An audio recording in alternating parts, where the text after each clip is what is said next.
Hear me, Coach? I do now. Excellent, excellent. I think I actually started my live and I was on mute for 2 minutes. So thank you for letting me know that.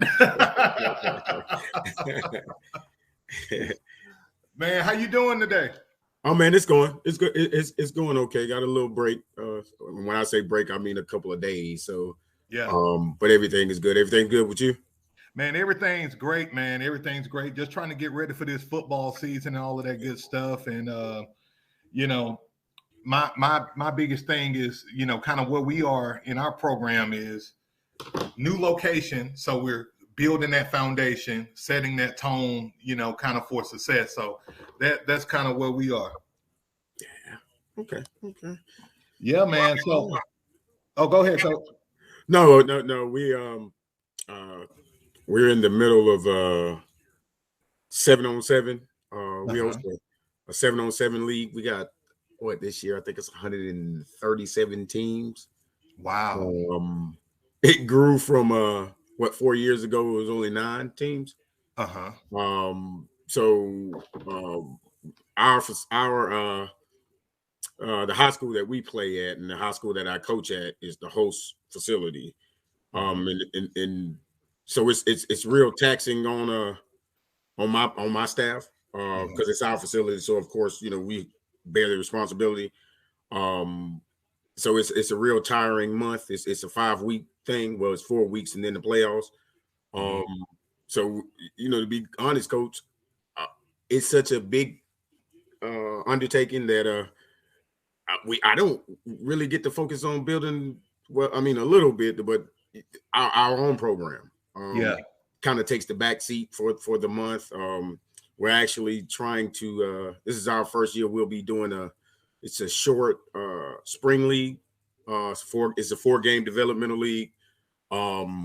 It's an effort for us because the area is so saturated now. You really have to start early to get these kids because it's so many options. And although the league that we play in is supposed to be like feeder systems for the local high schools, right? But it's really not. It's really most of the situations is really just a place, an effort to secure a home facility. So basically, most of the kids don't go to that particular high school, and it's just because it used to be trying to find somewhere to play and practice was a really, really big undertaking if you wasn't associated with like the parks and the recs. But now luckily I'm kind of like the OG in the area because I was the first one with a travel team, and just so happened that even when I started the high school that I coached at, we couldn't use the facility. Because it was a county thing, and then kind of I was doing it, and we were 90% of the kids were from my area, but we were playing in a different district because they were the only one that would let us host or let us play at their facility. And then the district kind of seen the writing on the wall and got ahead of it and kind of granted me access to the school, to the fields and stuff. And so now it's just ballooned into something totally different. But wow. Let me ask you this, Coach. On that note, let me ask you this because about a year and a half ago, I ran into that issue with securing a field for my program, and it was mind blowing for me because I was pretty much rooted in my program and in the community because that was the community I was from. Everybody know me. Everybody know my family name, and all of that good stuff. But then when it came down to securing the field, we had the biggest headache, right? Of getting the field, and we had to jump through a lot of political loopholes, which is something I never really had a major problem with. My question to you is, are you beginning to see school systems kind of pull away from youth football programs, youth sports programs, even those who are feeder programs like mine was, at that time? I'm beginning to see that, more and more, and even with, other fellow coaches, I'm beginning to see that more and more. Are you having that issue, or are you seeing that issue where you're located? I'm not having that issue, but I definitely see the issue from the just. I'm gonna take our little area for example. Sure. From a school district point perspective, I'm looking at it from their perspective. The liability is kind of just because the way youth sports is now with the arguing, the fighting, and and I'm talking about from the adults. I'm not talking about the kids. Right. To be God honest with you, man, I kind of understand because it is a liability. Most of these high schools, they don't like. It's not like it's truly ran by the high school and it's a feeder. It's just a feeder by name. Most of the high schools are not running the programs. They don't even really have too much input on it. They're just basically letting you use their facilities. Yeah. With the hopes of, hey, maybe your kids will come to our high school. Because that's basically what it is. So it's there are a couple of spots around me that I could totally see the high school backing out with, if it continues the way that it is. It's also because again, it just depends on where you are. Like my situation, I kind of try to mitigate that stuff as much as I can because I'm going to be the one that's held responsible for it, regardless if it was my fault or if it happened on my watch. You know what I'm saying? My name is on all the facility use forms and everything. So, I try to get in front of it, but it's some stuff, man, that you see and you hear that I could totally see a high school pulling out because from their standpoint, to be God honest, I mean, it's a plus. But I've actually had an administrator tell me this, they were getting kids before quote unquote travel ball started. You know what I'm saying? It definitely, it helps with participation because our local recs don't have that many kids. It went from, your rec 9 teams to now they might field 2. They'd be lucky if they have 2 teams, just because everybody's just kind of split up and doing the travel ball thing now. Yeah, that's true. Yeah, and the travel ball thing, when I say travel ball, I use it like loosely, because it's so big you don't have to go anywhere anymore. Yeah, that's true. When I first started, we were all 3-4 hours away. We would go play ball. Now, furthest we go maybe 35-45 minutes. And we literally could hold a whole league in just the little Tri-County area, which is probably 15-20 minute ride tops.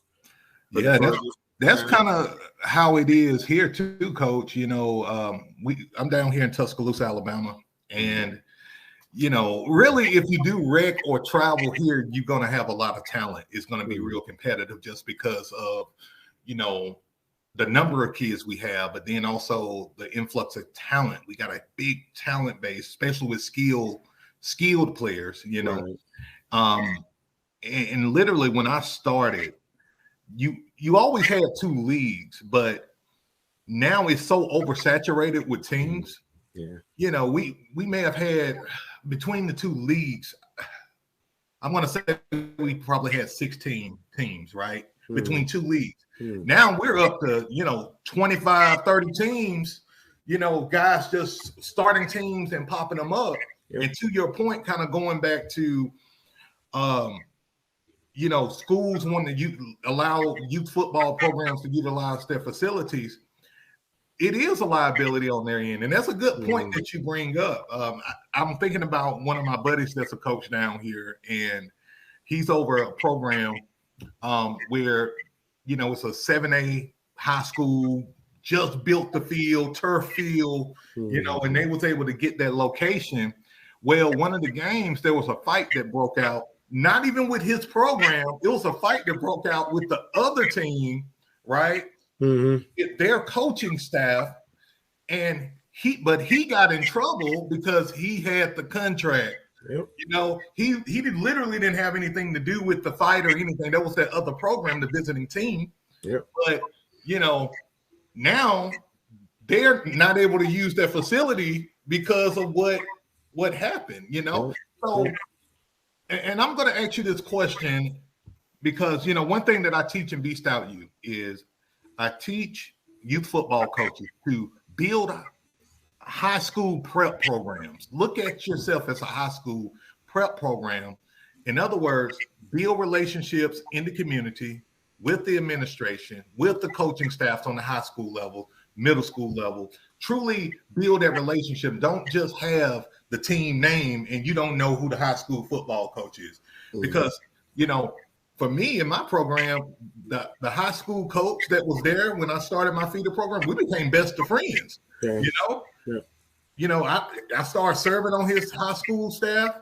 He's called me, bouncing stuff off of me to this day. You know, we talking about going into business, doing other stuff, you know? Right. So, you know, my question to you, Coach, because you're able to really look at it on both sides. How do you feel about that term, high school prep program? And do you think youth football programs need to really step up their game when it comes down to building relationships with high schools and middle schools? If you asked me this question a couple of years ago, you might have got a different answer. But now, just because of the nature of let's start with college, you know, with the NILs and basically, you know, the transfer portal and the, you know, basically it's, you know, it's just another, you know, layer of recruiting. Right.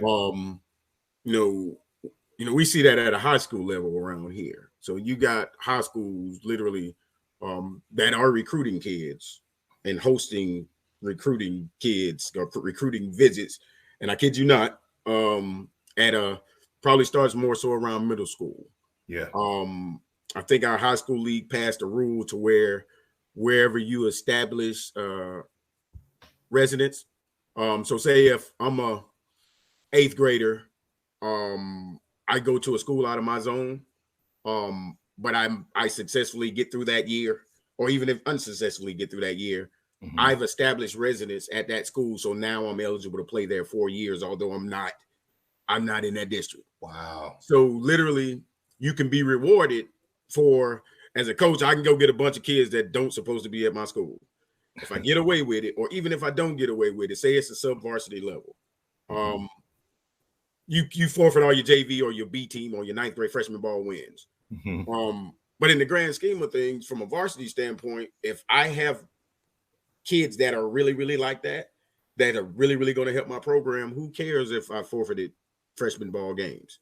Yeah. There's no penalty. There's really no penalty for, you know, even if you get caught with you, the kid still, I mean, you forfeit the games, but the kids still establish residence. So now we have literally high schools pay a little bit more attention to youth ball, especially on the top end, just because, you know, you might get a really, really good player out of it. There's really not many, like in our little model, there's really not many programs that truly represent a high school feeder system. Because from a high school standpoint, to be quite honest with you, if you give me a solid kid, right, that loves football, that's coachable, and if, you know, he's ultra talented, that's just another plus on top of it.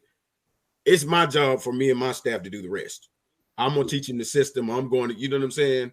But nowadays, I would just like to have a kid who just, you know, loves football and actually has some football IQ for me to work with. Right.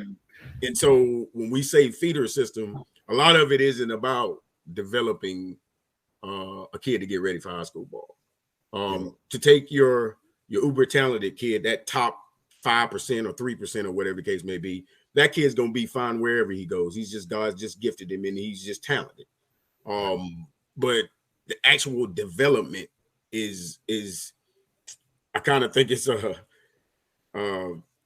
overlooked in my area. I mean, you get a kid and, you know, he doesn't, football IQ is not very, very good, because I'm a trainer as well. So I'm a strength and conditioning speed trainer and I do running back training. That was my that's my trade. And to be honest with you, a lot of the kids that we get at a high school level, man, first coming in, freshman ball, most of them have no idea.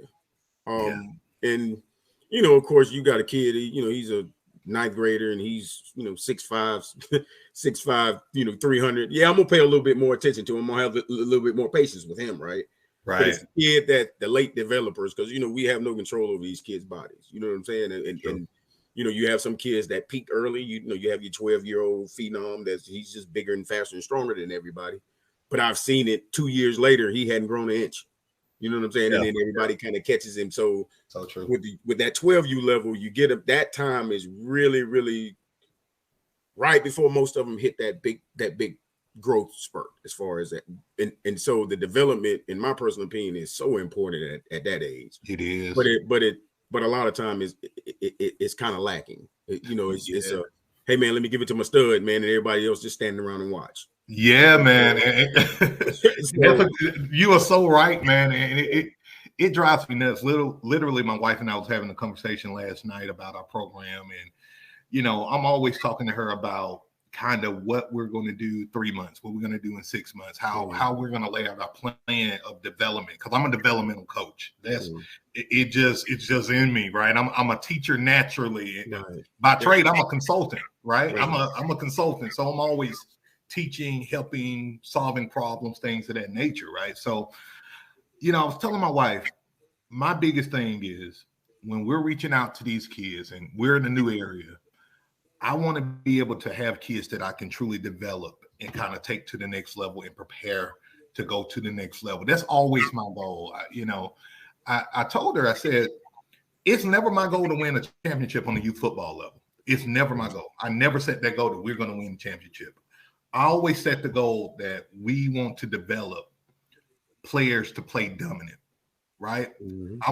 That's my goal. If I get little Johnny, who never played football before in his life, and he's really an average player, I may be able to develop him into like a solid football player, but he's not that phenom that you just mentioned, right? That just got the natural strength, speed, instincts, all of that, right? It's sad because so many too many kids leave youth sports because they don't get the development. Yeah. They don't feel like they got the engagement. I was one of those kids, believe it or not, where, I was a good player in Little League and middle school, but when I hit high school, like I was overlooked bad from a developmental standpoint. And that's one of the reasons why I coach today, because of kind of how my coaches coach me, which I was kind of like a ghost on the team. Right. I was a practice squad guy for a while. And I'm finna pivot into a question for you, Coach. You made mention of, how the NIL is really changing the whole just game on the college level, high school. I see it down here at the high school level. We got, I don't know if you heard of Hoover High School. Yes, sir. Thompson High School, Tuscaloosa County High. These are the juggernauts, right? And, ironically enough, my barber is the offensive line coach for a high school. So, I mean, we into this football stuff serious, right? Right. My question is, do you see the NIL having a major influence on youth sports to where youth sports evolves into something different than what it's been the last 10, 20 years? Even from a marketing standpoint, if you go on TikTok, you go on YouTube, you go on these different platforms, and you see kids, people highlighting the kids at 9, 10, 8, like they're about to go D1 and play for Bama next semester, next year, right? So my question is, how do you see the NIL? Do you see the NIL changing youth sports? And do you think it's good for youth sports? Number one, I do see it changing youth sports because obviously it's just going to be without any regulation. At a college level, it's just going to trickle down. So it's going to trickle down to where your high school kid is chasing that, and then it's going to trickle down to where your youth kid is chasing that at a high school level. So I definitely see without any intervention or anybody stepping in to regulate this, it will definitely change. I do think it will change the way youth sports operate in general. I don't know if I don't know if it's as bad. And maybe it just seems this way because I mean I run a youth sports program, so we also have track and girls basketball, right? So I don't know because I'm not as deeply entrenched in the basketball side of it as I am in football side of it. Right. Parents are parents, especially youth parents. I mean, you're gonna always have that guy or that late woman who's marketing her 6U tailback that you know what I'm saying. I mean, that's quite a long ways to go, but it's that's what we're faced with now. That's what everybody in the back of their mind. I've talked to people, especially generally on that older side, like that 12U kid we were just talking about. They're ultra over the top with the kid has his own Twitter page, and the parent runs the Twitter page as if you know what I'm saying. And so we're already there with that. But I do ultimately seeing the youth level affected by it greatly. Just because we know the numbers. We know the numbers of kids who even have the opportunity to play football at any division level, D2, like any level. I mean, that percentage is low, and let alone NFL. That's like hitting the lottery. You know what I'm saying? That's true. But that's not how people. I mean, especially with the NIL, I guess that seems to be a way for me to kind of, I don't want to say cash in, but get to compensation quicker without going on a pro level. Yeah. And I do. I'm old school, man. I wish they were regulated somehow. I'm cool with the kids getting paid and this, that, and the third, but I just feel like it has to be regulated because it's basically a slush fund to where I can pay you. You know what I mean? And for a kid to be $4 million and he hadn't played a snap of college ball yet, it's kind of crazy to me. But yeah, I agree. I feel like it's the wild west right now. It's the wild west. There's no regulation. I'm like you. I'm old school, man. I'm real old school when it comes down to a lot of things. And I used to say, and this is about probably 5-10 years ago, I used to say, man, some of these college players need to get paid. And then when the NIL came out, I'm like, wait a minute now, like it's too wild right now. It's too much. It's too much flow and too much freedom to where when you got too much freedom and you don't have regulations, what people fail to realize is that you begin to attract a lot of negative people, a lot of crooked people, a lot of tyrants, right? And what's so sad, there are parents out there who will market their kids just so they can get paid. You know what I'm saying? Down the road. And that's the part that really bothers me that I see. I'm a business guy. You're a business guy. And, we understand marketing and how PR works to help grow our business, get attention, things of that nature.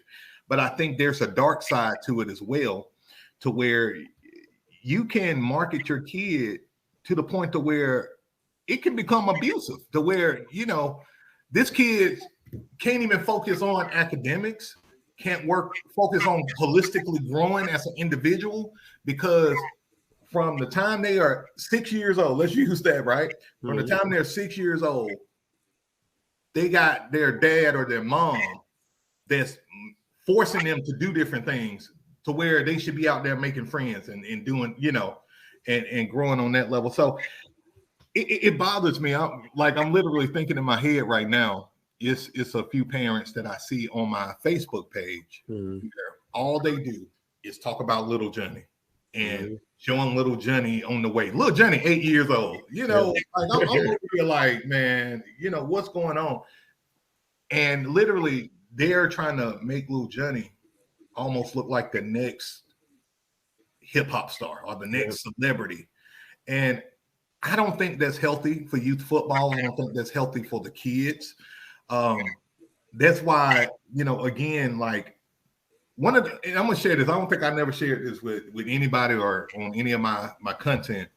One of the reasons why I started BeastOut You was because I started seeing so many bad youth football coaches out there that was just like you seen kids get abused because of how much they practice, or we had a kid a few years back get killed, right? I mean, this kid was one of those kids that was a talented all-star kid or whatever, and the kid ended up getting killed. And then it kind of began a trend where you start seeing a few more young people in our area getting killed at 12, 13, 14.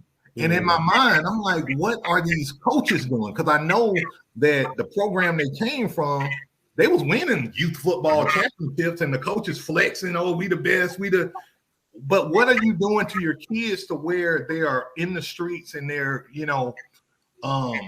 losing their lives at these age? Why are these kids, why do the kids have guns? Why are they involved in these activities? And we understand that all of our kids not raised in the suburbs or, in certain places, but I wanted to create something and BeastOut you to where we really empower youth football coaches to be a safe haven for kids and have top tier programs to where these kids are growing holistically. The coaches are not just coaching youth sports, and I'm really curious to know your background and your community. We'll get to that in a sec, but teaching coaches how to really be like a staple in their community and not just a youth football coach, I found to be really important. Because even with me, back in 2017, I got the award for ESPN and State Farm for my community service, and that really changed everything for me, becoming just a national known guy, at least a local known guy in this area. What I realized, though, what that did for me, that created a vehicle for me to really save a lot of kids, getting them off the street, some just in bad families, no matter where they're from, suburbs or whatever. And so my question to you, Coach, is, without going on this long tangent and preaching, this is me preaching. My question to you is, how important do you feel like it is for the coaches on the youth level, high school level, doesn't matter, to be a staple in the community for kids, even if the kids are not playing sports? I personally, man, I think it probably should be the most important part of it, right? I guess you could say the mentorship part of it, or this, that, and the third. But again, going back to you and I saying, we're kind of old school. Yeah. Even at a high school level, man, most of these guys, it's not really about these kids in the community. It's really, it's either, most of the time, it's just a bullet point on the resume. It's just a stop to get to somewhere a little higher. I'm sure, you guys go up to 7A. We only go up to 5A here in South Carolina. But your 5A school, your coaches, they make pretty good money. Yeah. Right. But what you're seeing is, man, most of them could care less about, engaging in the community or anything of that sort. Me, I'm a community. I've been in this community for, I graduated in college in 2000. So I've been in this community for, 20 plus years. Yeah. So it kind of means a little bit more to me because I'm embedded here. Most of my quote unquote success stories doesn't even have anything to do with the kid might have been on the team, right? But it wasn't the kid that ended up at Ohio State. It's not that kid. It's the kid who you really impacted and changed his life. He might have been in a bad situation at the time, but he was able to change his life, become a responsible adult and be and actually contributed to the community.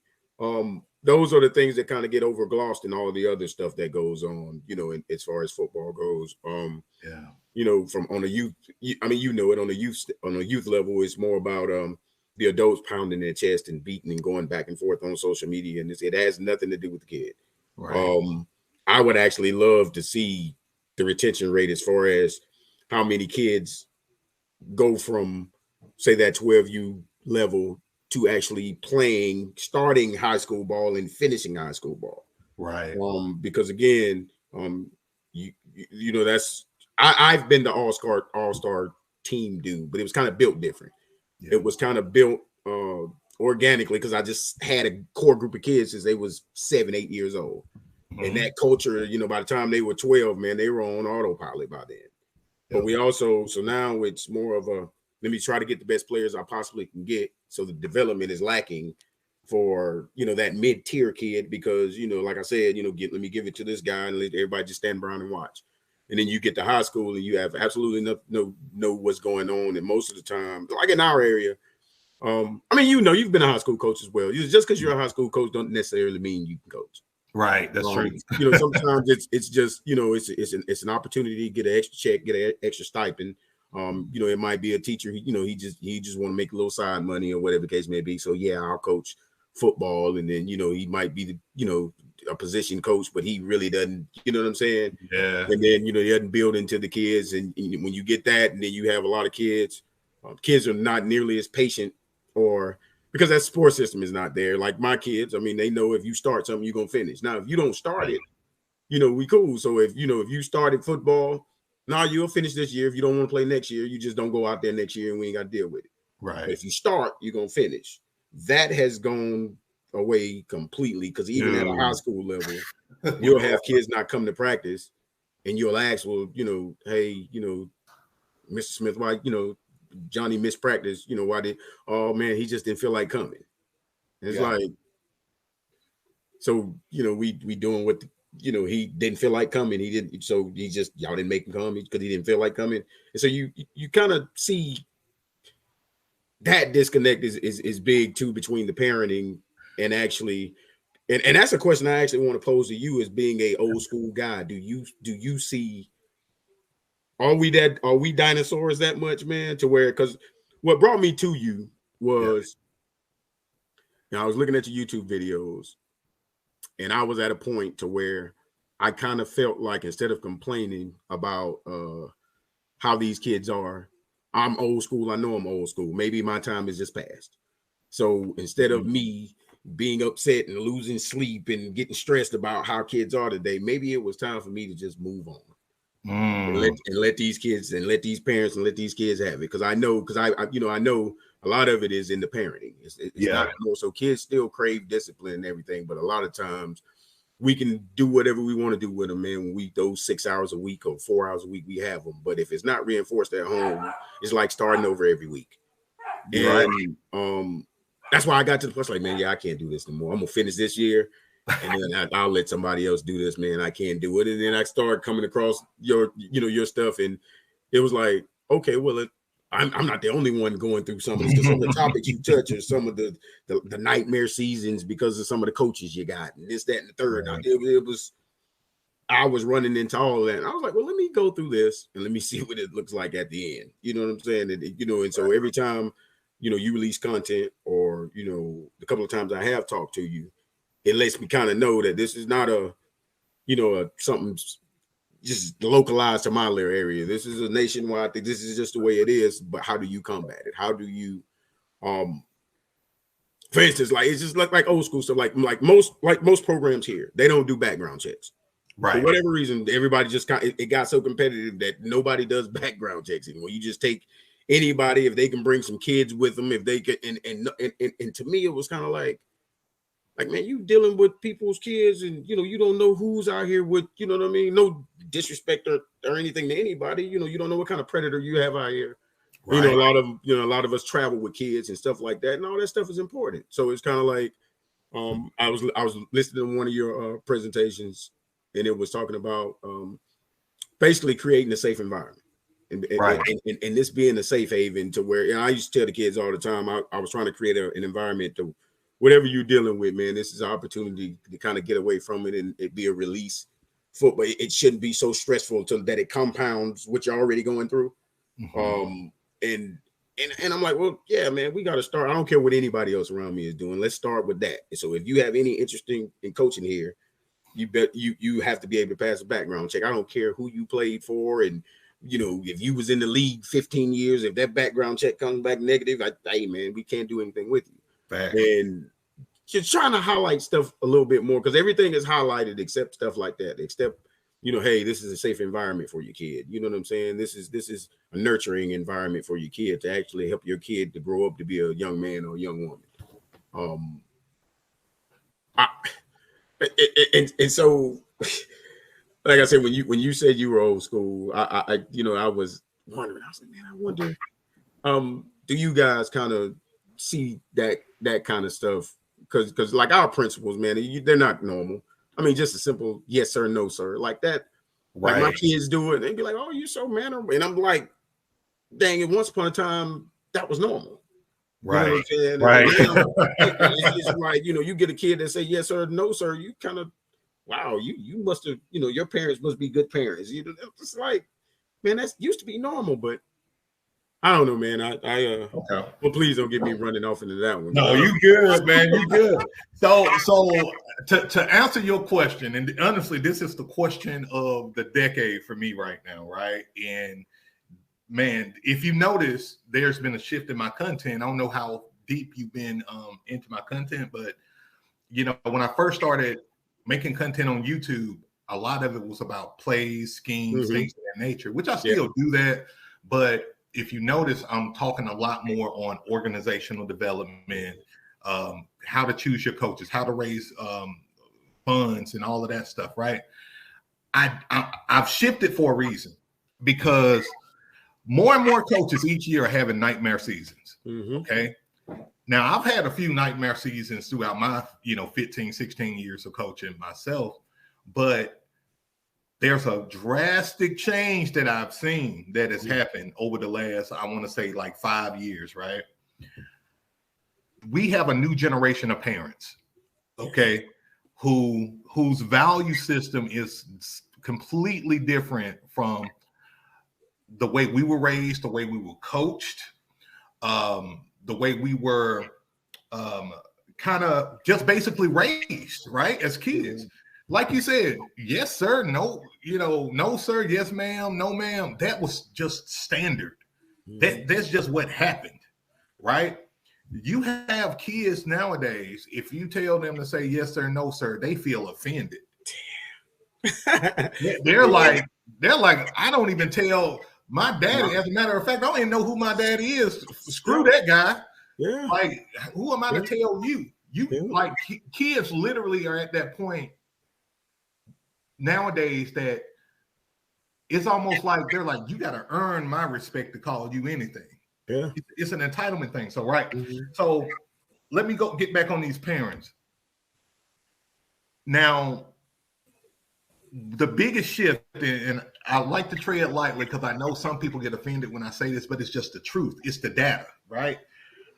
You have more single parent households now, okay? Which means you have more moms bringing their kids to practice opposed to their dads. The problem is mom never played football before. Mom never been out, out there in the trenches and or been to a practice to where she understands the psychology of what it takes to become a football player. I had players, coach, 2 years ago. I had players who not only wouldn't show up to practice, I had players who wouldn't show up to the games. And when I called the parents said, "Oh yeah, he had a birthday party today." A birthday party? What? Yeah. You couldn't have did the birthday party after the game? Yeah, or do the birthday party with the teammates? I've seen more of those type of excuses than ever before. Another issue I've seen is there are a lot of parents out there who see coaches, at youth football coaches in particular, as babysitters. Yep. Opposed to actually coaches, mentors, things of that nature. Back in the day, I used to pick up kids, man. I used to drive 30 minutes, 35 minutes away from my house, pick up kids who lived 5 minutes away from the practice field, and the parents would be on the porch barbecuing, drinking and getting high. I kid you not. And so there's a generational shift with the parents to where their value systems is not the same as it was in the 90s and even early 2000s. We know, man, again, I always reference back to my wife because we have the best conversations. I need to probably document me and my wife's conversations because it's a lot of value in it. if you think about football and how football, the foundation of football, it is based in discipline. It's a military mindset when it comes down to football. You got kids, well, let me go to parents. You got parents who are so undisciplined, they don't want their kids to be held accountable. And that becomes a problem for us because if you can't tell little Johnny what to do, and then you try to tell the parent about what little Johnny doing, the parent feels like you're the problem. Like and I've had parents, man, where I would check them about something. I would say, look, you know my rules, because I'm real strict on setting the standard for my program. I got a rule where if your kid miss, a day of practice, we only practice 2, maybe 3 times a week. We practice 3 times a week before the season starts. We practice 2 times a week once the season begins. If he missed practice, he's already set behind. Right. So he's going to miss a half.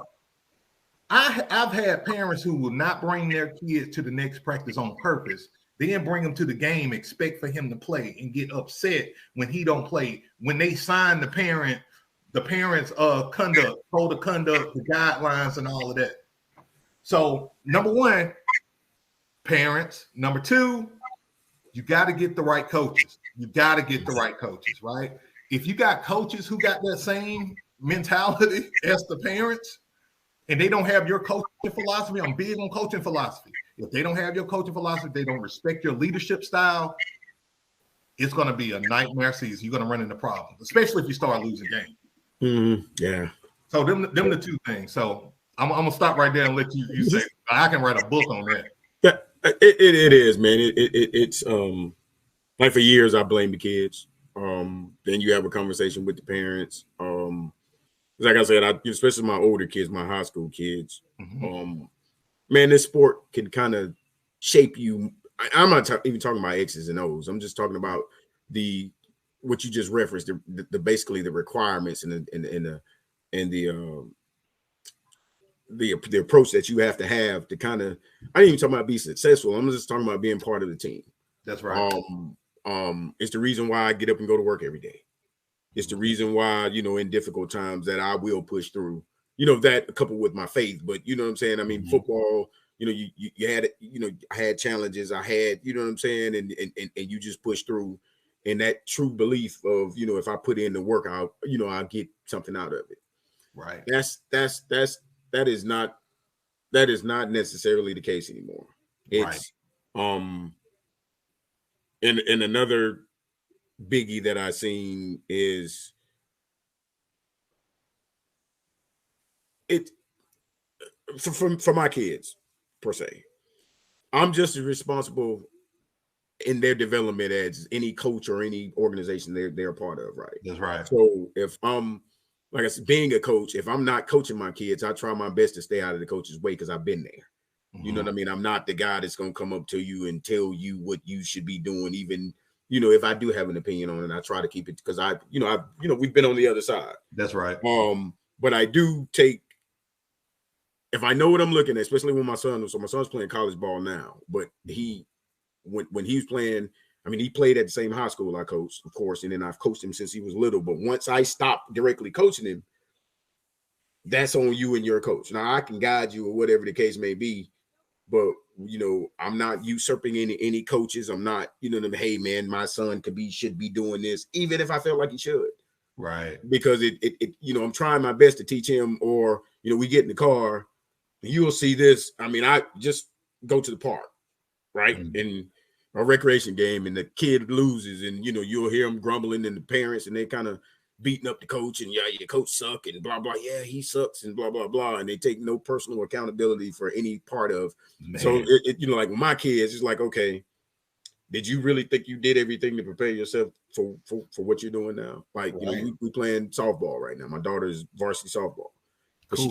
she plays 3 sports. So sometimes in the summer, she's playing basketball all summer. So whether it be club ball, and then they have the month where they shut it down and they're working with their high school team, and then they go back, she'll play again a little while, and then here comes fall. And I tell her all the time, I'm like, do you really think you put in the work to play to be optimal as you're on the varsity team as a freshman, but you wasn't going to the cage, you wasn't doing any of this stuff in the summer. Like you kind of just roll around, the season rolls around, and that's what you pick up. Basketball is different. Basketball is something she works on all year round. Yeah. But before we start bashing anybody, like their softball team, our Jose hadn't won a game, and usually your average score is probably 13 runs. Is what they're getting beat by right now. Right. Wow. But they're starting 3 freshmen and 2 8th graders on a varsity team. Wow. Right. And so if they stick with it, by the time they're 10th graders or juniors, it'll be a totally different thing. Exactly. But the problem is most of them probably won't stick with it. Yeah. You know what I'm saying? Just because of these hard times, and there's nobody that's standing there being like, dude, y'all starting 5 underclassmen. Like, there's no seniors on the team. Right. You know what I'm saying? And it's like, man, push through, keep working, keep better yourself individually so you're more of an asset to the team, and stop blaming the team or the coach all the time.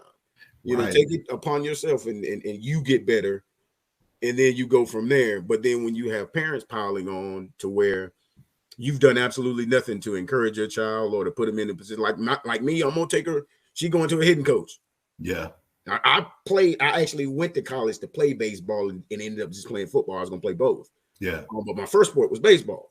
And I feel like I could teach you, but like you've been hearing my voice your whole life. So I have input, but I'm like, well, let me take you somewhere to make sure I'm up to date, because I actually talked to a trainer when we first started, and he was like, well, is it, a baseball swing and a softball swing, they're not changed the way they coach as much as I think it did. But as a parent, it was my personal responsibility to put my child in a situation to where I can help them be successful. Now, when you go back to I was just laughing at you when you said, you go pick up the kid and, they barbecuing and getting hot and this, that, and the third. It's just like the other instance, right? Like when I go pick up a kid, when I come back, it's 7 cars in the yard. You know what I'm saying? Right. I could have picked him up, but man, one of y'all couldn't come get him. Right. You know what I'm saying? And it's like, and so you have that kid that, they have no support system at all in this, that, and the third. And I'm gonna be completely transparent with you, but the thing about it is, I think as a coach / mentor / community guy, what people tend to understand to misunderstand is we take time from our families as well. Like our families suffer on the simple fact, because I used to miss so many of my kids' own games if they wasn't playing the sport that I was. So if they wasn't playing football. Yeah. So my daughter played football too. So my son and my daughter played, but my middle child, she was just a cheerleader. Yeah. She's been a cheerleader. She's a senior this year. She's graduating this year. So she's been a cheerleader her whole life. Wow. And there were things that I missed because I'm doing football stuff when they were younger. And as I got older and I started to, like I said, before I got to you, especially the content switch, because I do remember when it was a lot of playbooks, a lot of beast formation stuff, a lot of, you know what I'm saying? And then it kind of switched, and and you talking about program building and cultures and stuff. And that's when it was like, okay, now you talking about you actually ministering to me, because like, okay, so other people go through this crap that I go through. Yeah. So I made it a point. I'm always gonna be at all my kids' stuff, regardless. I have to build a team to when I'm not around though, that it can be handled. Like I just wouldn't blindly, like I know I got a lot of people who are not capable, and I just drop it and leave and go. I won't do that. But now I built them to the point where, man, I could be gone for a week or two and they'll be fine. Yeah. I got the right people in the right places, and you know what I'm saying? But I'm also trying to create a atmosphere to where it's not all on one person. So because my coaches, they have kids doing other things and this, that, and the third. So I'm trying to create something to where we kind of relieve each other. Yeah. You know what I'm saying? If your son has a baseball game, man, by all means go. We can cover, your 8U team today. Yeah. And that's powerful, man, because, very similar to you, I got a family of 5, and, my girls are a little younger, but I got 2 that play softball that's really good. And then my youngest, she's going to be starting to play Little League softball, and already started kind of training her, get her acclimated into everything. But I hit that same bump you hit where I was like, man, my kids want to do gymnastics, but it's hard when I'm coaching year round other things. You know what I'm saying? Yep. Like, it was cool coaching my girls' softball team when they was, doing little league and all of that stuff. That was cool. But now they're like, Dad, I want to do gymnastics.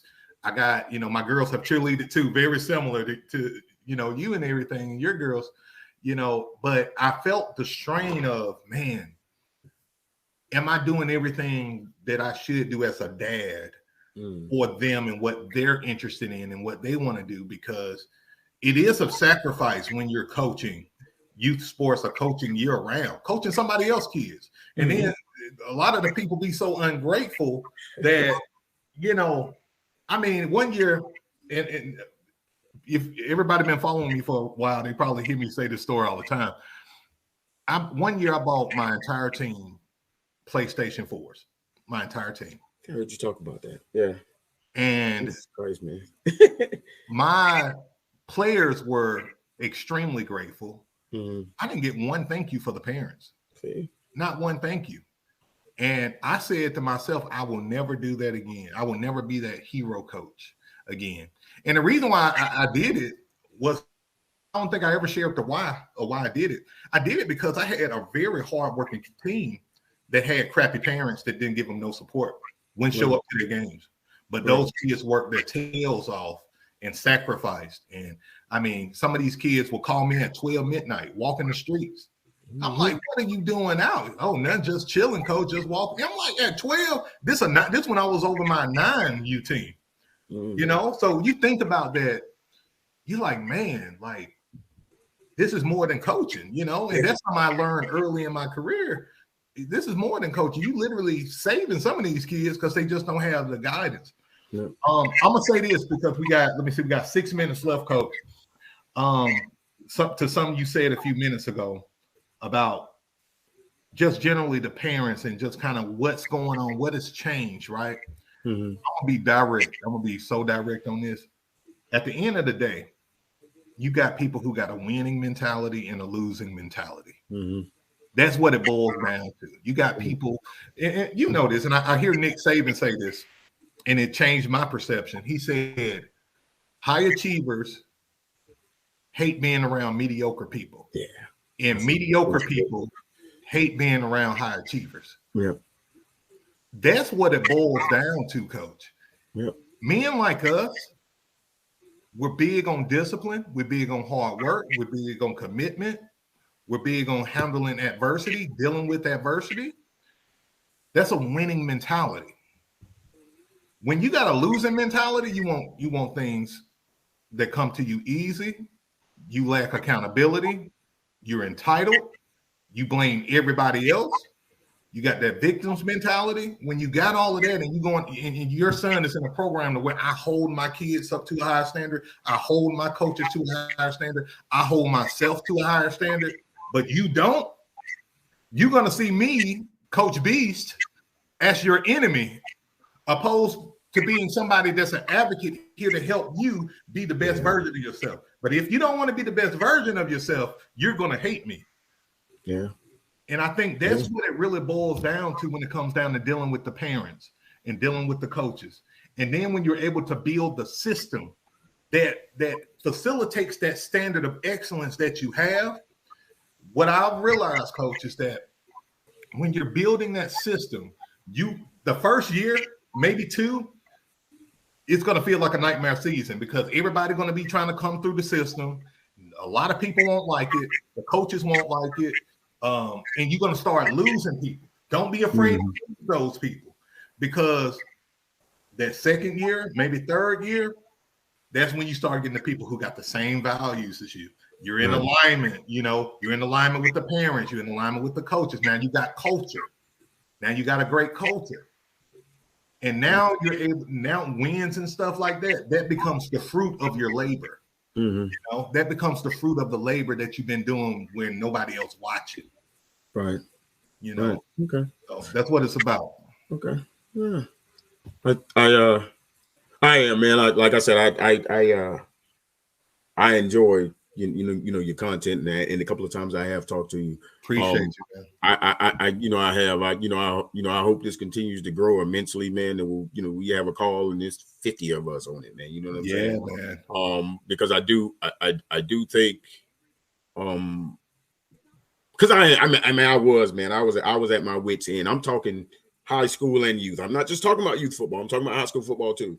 Because there are some similarities there. Because we'll have parents who will call up and be like, "Well, hey, why is my son not doing?" It's just like Little League ball was. Yeah. It's like, man, your child is in high school. Like, what? Like, really? Like, he's a junior? Are you really calling me? Because you think he should be playing? Never played a snap of football in her life. God bless her. Well, I think my son should be the quarterback, or I think my son should be the running back. You know what I'm saying? It's like, right. And you start to see where it comes from. That sense of entitlement. The older I get, just like I said, not to be political, but I push the one from one side to the other.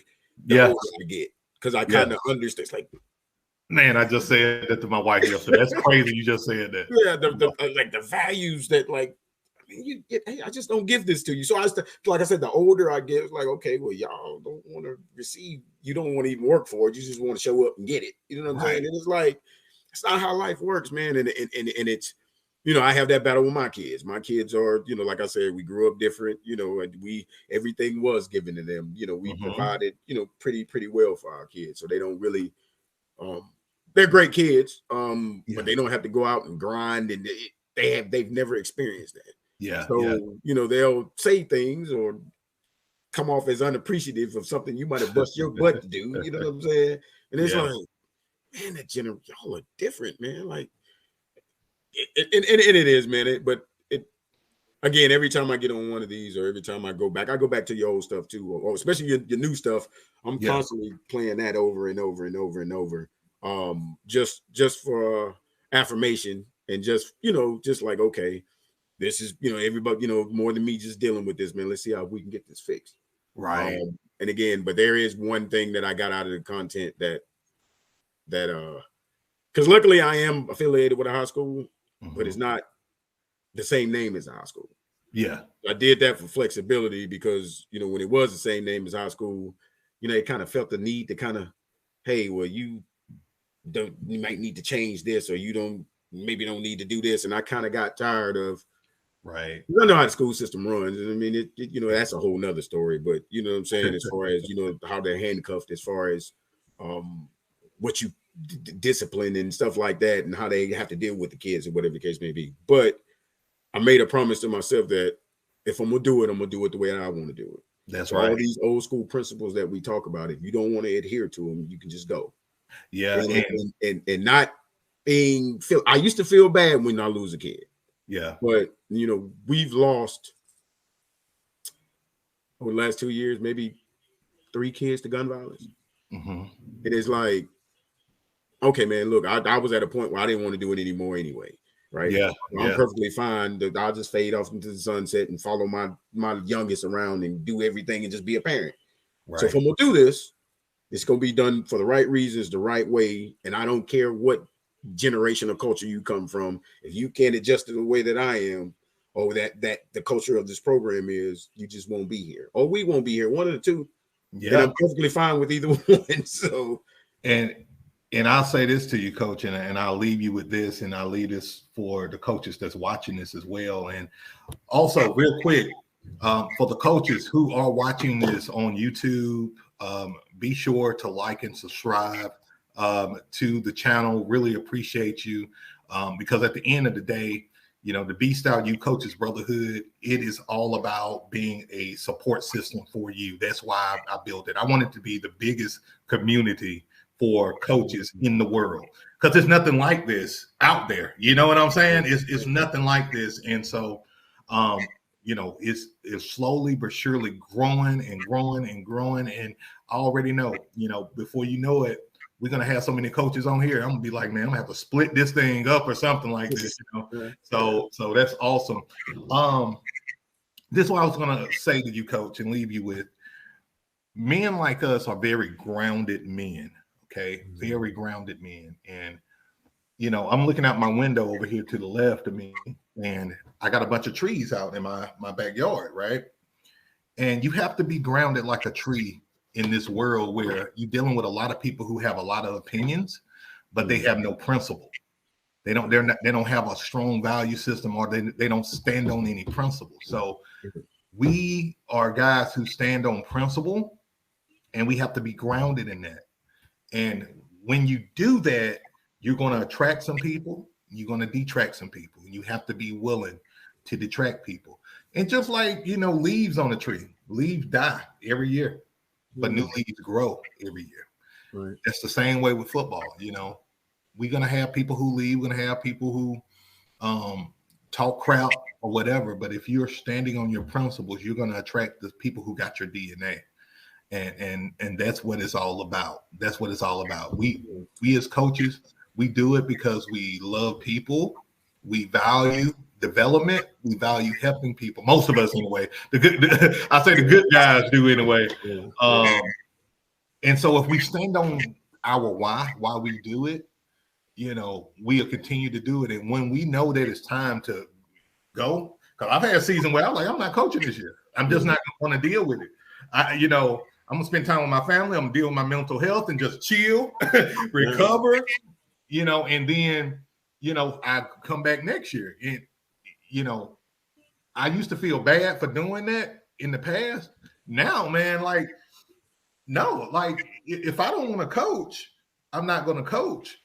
I can just, for example, I can be on BeastOut You and share my 15, 16 years of experience with other coaches around the world. Right. So sometimes you just got to know your why. You know what I'm saying? Right. So, Coach, we're done. But something that I always like to do before we end this is, what is your best piece of advice to a coach who's going through that nightmare season or just recovering from that nightmare season? What's your best piece of general advice to a youth football coach, seasoned or new? I'll tell you what, man. And this is not a plug, but I'm just gonna be honest with you, because that's how much this platform and this forum has helped me. I really do think, for anybody under the sound of my voice who might watch this come by this, I really do think that this brotherhood can be a huge help to you. Just to understand that the similar guys or girls that's going through some of the same issues as you have, or especially with an organization, because you can care so much, man, that it actually starts to affect you mentally. Yeah. The sleepless nights, the constant worry, the kind of, some of the things you touch on again, and that the cruel word that nobody wants to talk about as far as when you're talking about youth sports is funds. Yeah. Right? It takes money nobody said you was trying to get rich doing it, but it takes funds to do this kind of stuff, and worrying about how you gonna, how am I gonna get everybody, you had, 20% of your people pay registration, and you got this debt, how are you gonna, all of that stuff can be stressful. But so being a part of a brotherhood, we're basically kind of leaning on each other for support. At this particular moment, anybody who asks me, I point them here, right? Because again, just start there and just understand that you're not in the boat alone, and then we can kind of try to work together to kind of figure some of this stuff out. But you do have to protect your mind, your mental, man. You can't let this drive you crazy, because there's been plenty of times over the 20 years that I've been doing it that it has. Yeah. So because there's nothing like this that I've came across. Right. Not in this depth. If I emailed you and asked you a question, yeah, okay, but that might just always stay between you and I. Right. Having this forum to where it could be played back, it could be easily accessible. As long as you're a part of the brotherhood, it is extremely valuable, man. So that would be my one thing. Now, I mean, I'm just talking about from experience, because it's helping me to progress a little bit. Wow. You know what I'm saying? And I've been in the game for a while, just to be rejuvenated and kind of recharged, on a different path than the first time. Yeah. But it's helping me immensely, man. And I thank you for that. So wow, man. My pleasure, man. I really appreciate that, man. That's a big deal. And I know how hard it can be. And like you said, what people fail to realize is coaching is hard. It's hard. It's hard. It's not easy, you know. Yeah, it can be fun, it can be rewarding, but it's hard, you know. And that's something that nobody really teach you. So me being just creating this platform of just being a voice for youth football coaches, the youth football world, I'm just doing my little part in really, you know, I said on the last live, you know, we trying to make youth football great again. And when I say that, I'm talking from high school down, because, you know, when I was exposed to the high school level, you're absolutely right. I seen how, man, I'm gonna share this quick story. We out of here. I was coaching, position coach for the high school. A kid got hurt and he refused to go back in the game. And the kid literally changed his clothes on the sideline. Like, he got his cowboy hat on and changed his clothes. The head football coach, my buddy, he looked at the kid like, what the hell are you doing? You know, like, what's going on? I've never seen nothing like that before in my life. Amen. You know, but that lets you know how, man, think about if we did something like that when we played football. We wouldn't play no more. You would, we'd get kicked off that team. You know, so anyway, had to share that. Man, again, Coach, really appreciate you so much for hopping on. Love the dialogue, love the content, love the wisdom. And again, for you guys who are watching this, this video is going to be on replay here in the Brotherhood. So, you know, make sure you can always put your comments and your questions, things of that nature here on the Brotherhood. Also, if you, again, watching this on YouTube, be sure to join the Brotherhood. Yeah, I made it extremely affordable. At first, I had it up there because I know the value of the program, but I wanted it to be affordable because we need to help as many youth football coaches around the world build successful youth football programs, and that's what it's all about. So till next time, this is Coach Beast out. Remember, win more games, score more points, and Beast out. Thank you, Coach. All right, Coach.